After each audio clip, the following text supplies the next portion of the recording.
السلام عليكم ورحمة الله وبركاته.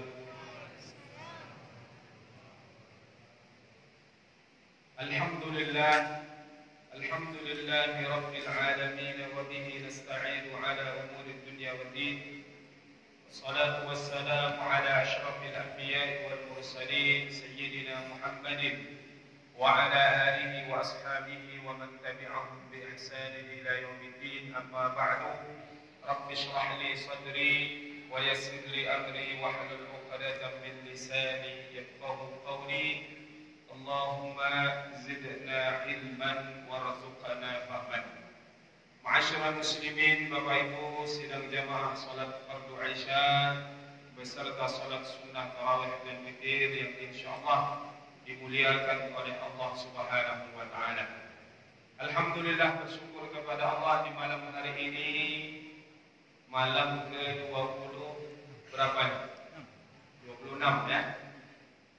Di malam yang ke-26 ini kita kembali dapat hadir di masjid ini meskipun dalam keadaan cuaca hujan. InsyaAllah semakin besar tantangannya, semakin besar pula pahala yang diberikan oleh Allah kepada kita. Amin ya rabbal alamin. Kemudian bersolawat kepada Nabi kita Nabi Muhammad sallallahu alaihi wasallam. Allahumma salli ala sayyidina Muhammad wa ala ali sayyidina Muhammad. Assalamu alayka ya Rasulullah. Mudah-mudahan di penghujung Ramadan ini yang tinggal 4 atau 5 hari lagi kita akan meninggalkan bulan suci Ramadan. Bagaimana Rasulullah di penghujung Ramadan dikatakan dalam suatu riwayat, karena Rasulullah idza dakhala al-ashrul awakhir min Ramadan shadda mi'dzarah. Rasulullah kalau sudah masuk 10 terakhir di bulan suci Ramadan mengencangkan ikat sarungnya. Maknanya lebih giat, lebih getol lagi beribadah kepada Allah Subhanahu wa taala di siang dan malam harinya. Wa ayqadha ahlah. Di malam-malam 10 terakhir ini Rasulullah membangunkan keluarga beliau untuk ikut turut beribadah kepada Allah Subhanahu wa taala. Maka mudah-mudahan kita juga demikian. Seorang suami membangunkan istri dan anak-anaknya untuk turut beribadah. Atau sebaliknya, seorang istri juga membangunkan suami dan anak-anaknya untuk beribadah kepada Allah Subhanahu wa taala. Dalam suatu riwayat, rahimallahu rajulan, Allah merahmati mengasihi seorang laki-laki, seorang suami yang membangunkan istrinya untuk salat di malam hari. Kalau suami istrinya tak mau, enggan untuk bangun, dia ambil air, dia percikkan di wajah istrinya. Dipercikkan saja, Pak, jangan disiram satu gayung. Begitu juga kebalikannya, Allah merahmati mengasihi seorang istri yang bangun di malam harinya beribadah dan dia juga membangunkan suaminya. Kalau suaminya tak mau, maka dia juga mengambil air, dipercikkan juga. Nah, satu sama jadi ya. Maka begitu juga dengan kita, ya, kita bawa, kita ajak anak-anak kita untuk kemudian menghidupkan malam-malam 10 terakhir di bulan suci Ramadan. Wa ahya lailah. Rasulullah menghidupkan malam-malamnya. Kita perhatikan ibadah kita yang wajib di penghujung Ramadan ini, tentu di antaranya malam hari ini ada salat Isya dan salat subuhnya. Jangan sampai kita melewatkannya dari berjamaah.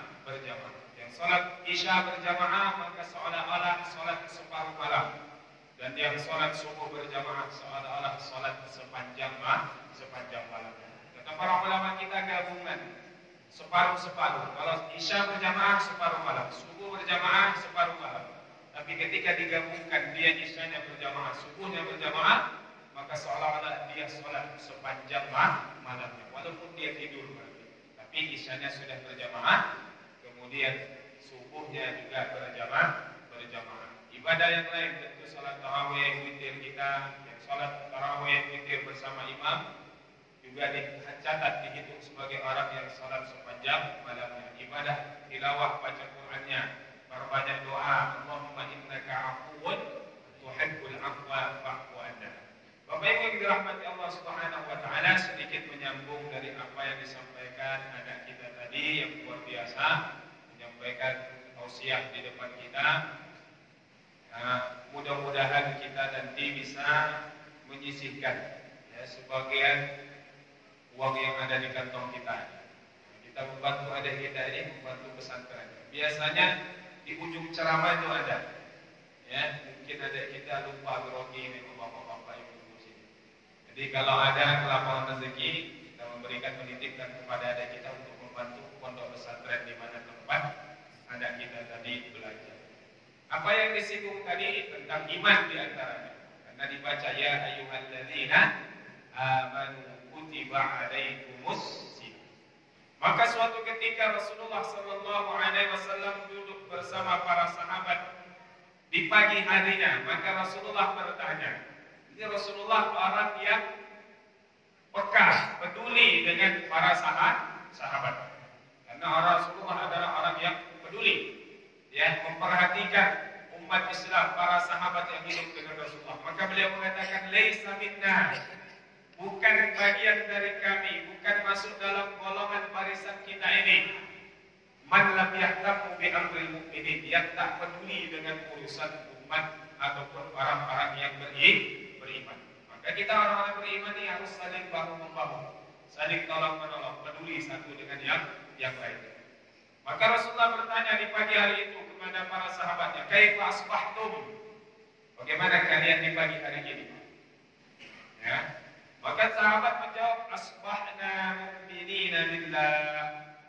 Pagi hari ini kami dalam keadaan beriman kepada Allah Subhanahu wa ta'ala. Maka kemudian Rasulullah balik bertanya, wa ma alamatu imanikum? Apa tanda kalian ini beriman kepada Allah? Maka ini beberapa poin menjadi ciri-ciri orang yang beriman kepada Allah Subhanahu wa taala. Dan tentu kita dapati ciri-ciri orang beriman ada di antaranya dalam surah Al-Mu'minun, ya. Yang mana disebutkan innamal mu'minuna alladziina idza dzukirallahu wajilat qulubuhum wa idza tuliyat 'alaihim ayatuhu zadatuhum imanan wa 'ala rabbihim yatawakkalun. Orang-orang beriman itu apabila disebut nama Allah bergetar hatinya, ada rasa khusyuk, takut, tunduk kepada Zat yang Maha merajai alam semesta ini. Ketika dibacakan kepadanya ayat-ayat Allah, perintah tentang puasa, perintah tentang zakat, perintah menjauhi zina, meninggalkan khamar, maka semakin bertambah imannya, meyakini bahwa ini adalah benar-benar wahyu dari Allah Subhanahu wa ta'ala. Wa 'ala rabbihim yatawakkalun. Dan ciri orang yang beriman pasti bertawakal, berserah diri hanya kepada Allah Subhanahu wa ta'ala. Maka ditanya oleh Rasulullah kepada para sahabat ini, wa ma alamatu imanikum? Apa tanda kalian ini beriman? Faqalu, maka mereka sahabat yang hadir waktu itu berkata, nasbiru 'alal bala. Pertama, di antara juga ciri orang yang beriman, bersabar atas ujian dan musibah yang Allah timpakan kepada diri. Maka kata para ulama kita, al-imanu nisfani. Iman itu pada hakikatnya terbagi kepada dua secara garis besar. Separuh dari iman itu nisfuhu sabrun. Separuh dari iman itu adalah bersabar. Wa nisfuhu syukrun. Separuh iman yang lain itu adalah bersyukur. Maka dua sifat orang yang beriman kepada Allah Subhanahu wa ta'ala, yang ada keyakinan di dalam hatinya la ilaha illallah Muhammadur Rasulullah, apa menjadi sifat utama bagi orang beriman adalah sabar dan syukur. Dan ini juga disebutkan oleh Nabi sallallahu alaihi wasallam, ajaban li amril mu'min. Sungguh perkara yang menakjubkan bagi orang-orang beriman. Wala yakunu dzalika illa lil mu'min. Dan perkara ini tidak terjadi kecuali bagi mereka yang benar-benar beriman kepada Allah. Bagaimana kondisi orang-orang beriman ini? Id asabahu sarra syakar. Orang-orang yang beriman kalau mendapatkan kebahagiaan, mendapatkan sesuatu yang membuatnya tersenyum, senang, bahagia, nikmat dari Allah Subhanahu wa taala, syakar. Pasti dia bersyukur. Kecil besarnya tidak diperhatikan, tetapi dilihat, diyakini bahwa setiap butiran nasi, yang didapatinya, yang dimakannya itu adalah nikmat pemberian dari Allah Subhanahu wa taala. Saya pernah bercerita dengan seseorang, dia punya teman orang muda, bukan orang muda, non muslim, makan bersama. Jadi orang muda ini piringnya bersih, bahkan dia pun orang muda ini menjilat tangannya, membersihkan tangannya dari sisa-sisa makanan yang ada. Maka kawan kita yang muslim ini heran, kok mirip-mirip, ya, ada kemiripan kesamaan dengan yang diajarkan oleh Rasulullah SAW. Sunnah menjilat tangan setelah makan itu untuk membersihkan, jangan sampai ya ada makanan yang masih bisa kita makan terbuang sia-sia. Apalagi masih banyak di piring makanan yang terbuang, yang mubazir. Maka dia bertanya, kenapa kamu makannya bersih, piringnya sampai bersih seperti itu? Maka dia berkata, sebutir nasi ini dari hasil ribuan keringat yang bercucuran. Sebutir nasi. Bayangkan saja, siapa yang menanam padi itu? Petani. Petani menanamnya dengan berkeringat. Setelah itu dipanen, diangkut ke pabrik yang mengerjakannya juga. Belum lagi pendistribusiannya oleh para buruh berkeringat mengangkutnya. Maka sampai nasi itu di hadapan kita, berapa banyak keringat yang bercucuran sehingga nasi itu bisa ada dalam genggaman kita. Begitu mereka juga ternyata punya ajaran yang diajarkan kepada mereka. Dan kita umat Islam jauh lebih utama seharusnya memperhatikan nikmat yang diberikan oleh Allah Subhanahu wa taala kepada kita. Maka orang yang beriman kalau mendapatkan nikmat dia bersyukur. Dan ini juga ciri orang-orang yang akan bahagia di dunia, bahagia di akhirat, adalah orang yang ketika mendapatkan nikmat dia mengatakan alhamdulillahirabbil alamin, syukran ni'mah, sebagai bentuk rasa syukur dia atas nikmat Allah Subhanahu wa taala yang diberikan kepadanya. Lalu kemudian orang-orang beriman bagaimana kondisinya? In asabahu dharra sabar wa dzalika khairun lahu. Mendapat nikmat dia bersyukur dan itu baik baginya. Mendapatkan ujian dia bersabar dan itu baik baginya. Maka yang pertama di antara ciri orang yang beriman bersabar atas ujian. Dan sabar ini di awal datangnya musibah.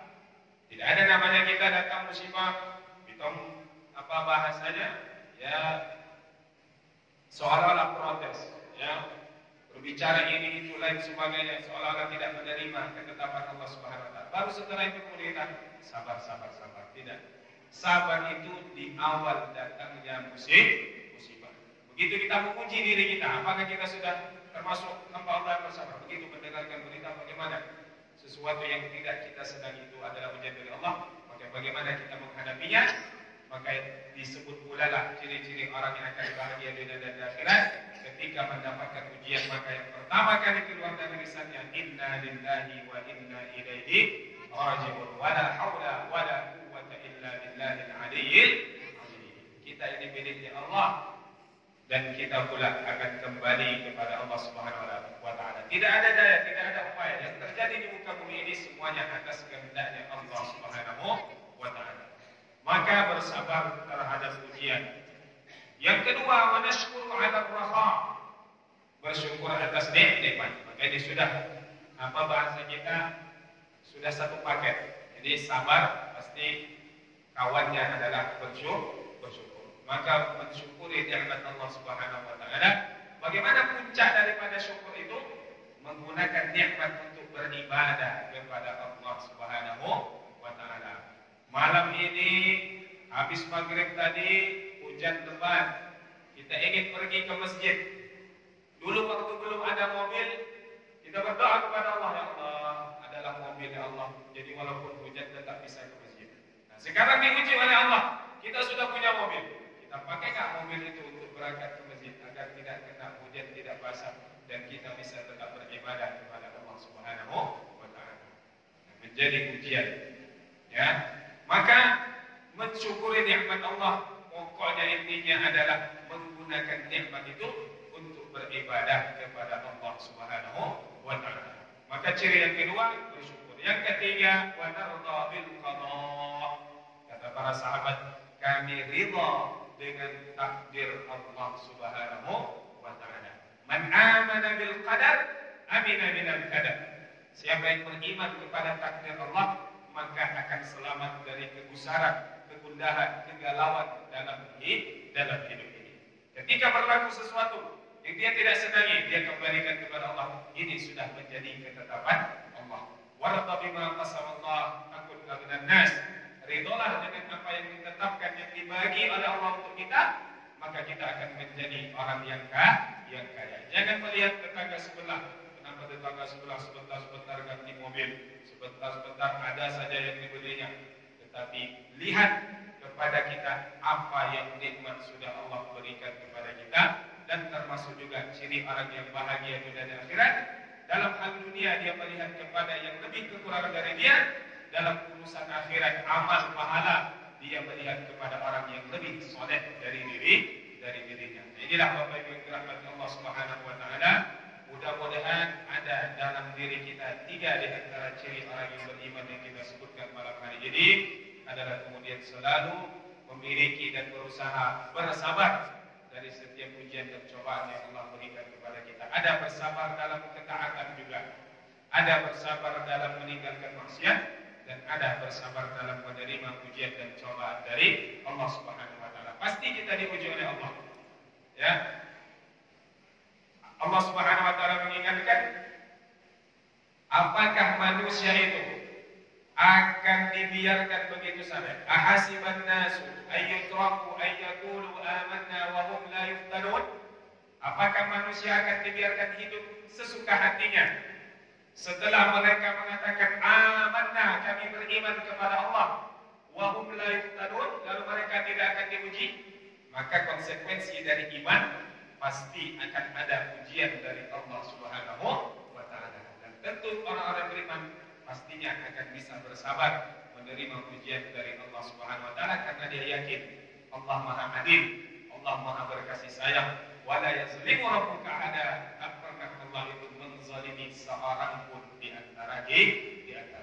Kalau seperti ini sudah ada dalam keyakinan kita, pastilah yang ada dalam hidup kita ini hanyalah bersabar atas ujian Allah dan bersyukur atas segala nikmat yang Allah berikan kepada kita. Demikian Bapak Ibu yang dirahmati Allah Subhanahu wa taala yang dapat kita sampaikan pada malam hari ini. Mudah-mudahan bermanfaat, menjadi pengingat bagi kami yang menyampaikan dan kita semua yang mendengarkan. Wallahu a'lam bishawab. Yang benar datang dari Allah, yang salah dari kami sendiri. Ihdinas siratal mustaqim. Ya Allah, tunjukkanlah kepada kami jalan yang lurus. Allahumma ja'alna minal ladzina yastami'una al-qawla fayattabi'una ahsanah.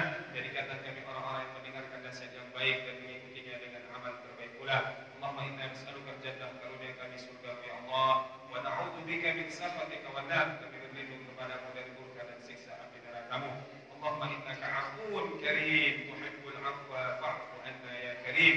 Ya Allah, sesungguhnya Engkau Maha Pengampun lagi Maha Mulia. Engkau senang kepada hamba-Hamba-Mu yang datang memohon ampun kepadamu. Ampunilah kami, wahai Zat yang Maha Mulia.